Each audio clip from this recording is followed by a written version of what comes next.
बहुत साल पहले की बात है। एक आलसी लेकिन भोला भाला युवक था आनंद। दिन भर कोई काम नहीं करता, बस खाता ही रहता और सोए रहता। घर वालों ने कहा कि चलो जाओ, निकलो घर से, कोई काम धाम करते नहीं, बस पड़े रहते हो। वह घर से निकलकर यूं ही भटकते हुए एक आश्रम पहुंचा।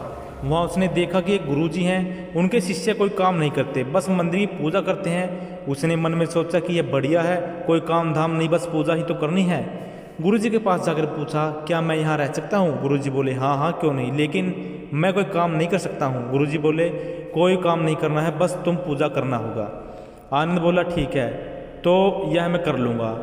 अब आनंद महाराज के आश्रम में रहने लगा। ना कोई काम ना कोई धाम, बस सारा दिन खाता रहो और प्रभु भक्ति में भजन गाते रहो। महीना भर हो गया। फिर एक दिन आई एकादशी। उसने रसोई में जाकर देखा, खाने की कोई तैयारी नहीं है। उसने गुरुजी से पूछा कि आज खाना नहीं बनेगा?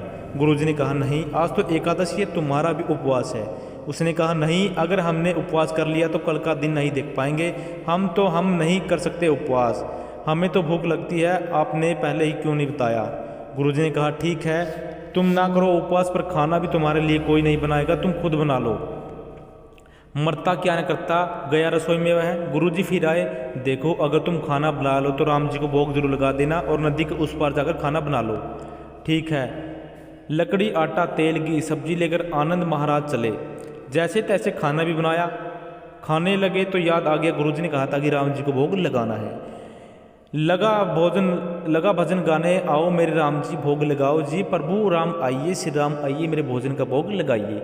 कोई ना आया तो वह बेचैन हो गया कि यहाँ तो भूख लग रही है और राम जी आ नहीं रहे। भोला मानस जानता था कि प्रभु साक्षात तो आएंगे नहीं, पर गुरु जी की बात माननी जरूरी है। फिर उसने कहा, देखो प्रभु राम जी, मैं समझ गया कि आप क्यों नहीं आ रहे। मैंने रूखा सूखा बनाया है और आपको तरम माल खाने की आदत है, इसलिए नहीं आ रहे हैं। तो सुनो प्रभु, आज वहाँ भी मैं कुछ नहीं बनाया, आज सबको एकादशी है, खाना तो आपको यही भोग खाना पड़ेगा। श्री राम अपने भगत की सरलता पर बड़े मुस्कुराए और माता सीता के साथ प्रकट हो गए। भगत असमंजस में, गुरुजी ने तो कहा था कि राम जी आएंगे, पर यहाँ तो माता सीता भी आई हैं और मैंने तो भोजन बस 2 लोगों को बनाया है। चलो कोई बात नहीं, आज इन्हें खिला देते हैं। भोला, प्रभु मैं भूखा रह गया, लेकिन आप दोनों तो देखकर बड़ा अच्छा लग रहा है, लेकिन अगली एकादशी पर ऐसा न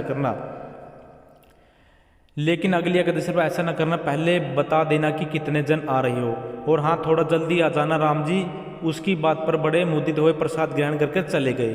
अगली एकादशी तक भोला मानस सब कुछ भूल गया। उसने लगा कि प्रभु ऐसे ही आते होंगे और प्रसाद ग्रहण करते होंगे। फिर एकादशी, गुरुजी से कहा, मैं चला अपना खाना बनाने, पर गुरुजी थोड़ा ज़्यादा अनाज दे देना, वहाँ 2 लोग आते हैं। गुरुजी मुस्कुराए, भूख के मारे बावला है, ठीक है, ले जा और अनाज भी ले जा।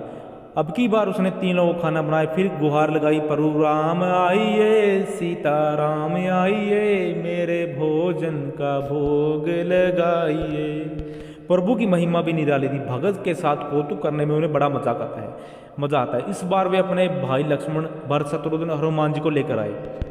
भगत को चक्कर आ गए, यह क्या हुआ, एक का भोजन बनाया था तो 2 आए, 2 का खाना बनाया तो ज़्यादा खानदान आ गए, लगता है आज भी पूरा दिन भूखा ही रहना पड़ेगा।